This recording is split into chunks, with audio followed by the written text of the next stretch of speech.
Hi there, I want to quickly tell something about the Europa All In event in the game Supremacy 1914 and about the population variable in this game.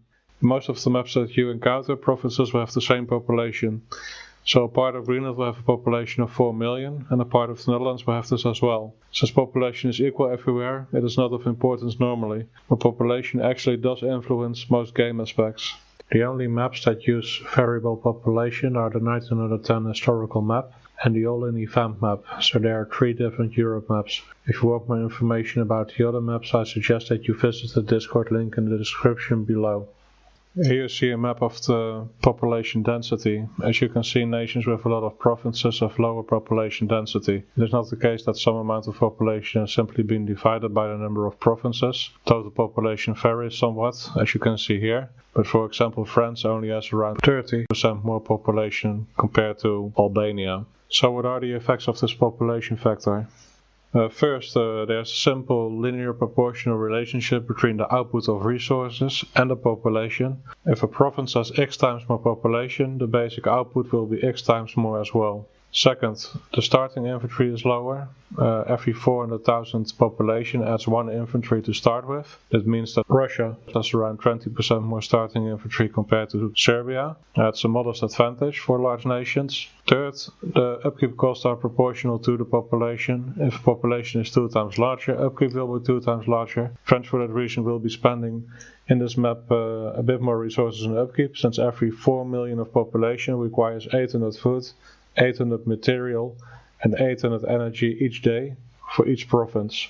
Infantry generation in a province is also tied to population. If the population is, for example, 4 times larger, the province will output 4 times more troops. So this is another advantage that more populous nations have. Finally, population also affects the corruption rates, since it is not tied to the number of provinces but to population. But since population usually is the same in every province, people think that it is tied to the number of provinces, and most of the time it is perfectly fine.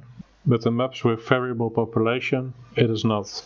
So population affects the number of starting infantry, the generation of new infantry, the rate of generation, corruption, upkeep cost of provinces, and the resource output of provinces. Besides population, there's something else different about this map, something that is not the case in the historical Europe map, and this is the hidden setting of the base resource output. In most maps the setting is roughly the same everywhere, and this results in having single and double outputs, but in this map it varies a lot. This base factor is important for the production output. Combined with the population factor, it gives this output of resources at the start of the map, when there are no buildings, and when each nation starts with 70% morale and corruption is a tenth of a percent. With higher morale, the comparison with intensity of colors will almost be the same. So as you can see here, some areas really have significantly higher output. Especially the concentration of resources in the lower right corner is remarkable.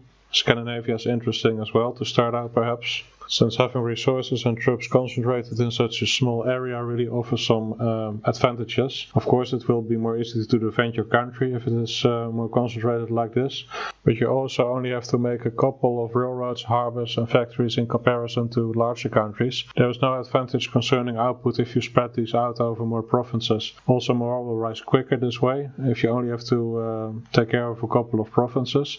With these kinds of buildings set up, you will get positive influences on your province morale more quickly compared to larger nations that will have to set up more infrastructure. Also the distance to the capital will be lower overall. As a result, morale will rise more quickly, and higher morale means more production output.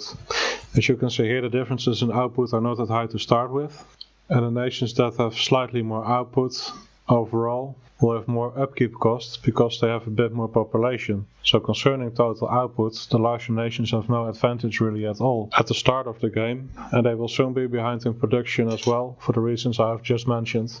The only advantages large nations have, I think, are like I said, they have around 20% more infantry to start with, and they will have more infantry generation capacity. The expected difference in morale favoring smaller countries though will also influence their infantry generation positively, and this will take away this already small advantage in infantry production mostly. The other advantage will be that they have a higher score because they hold more provinces and would have to conquer less to win the game, but I think that this should not really be considered an advantage.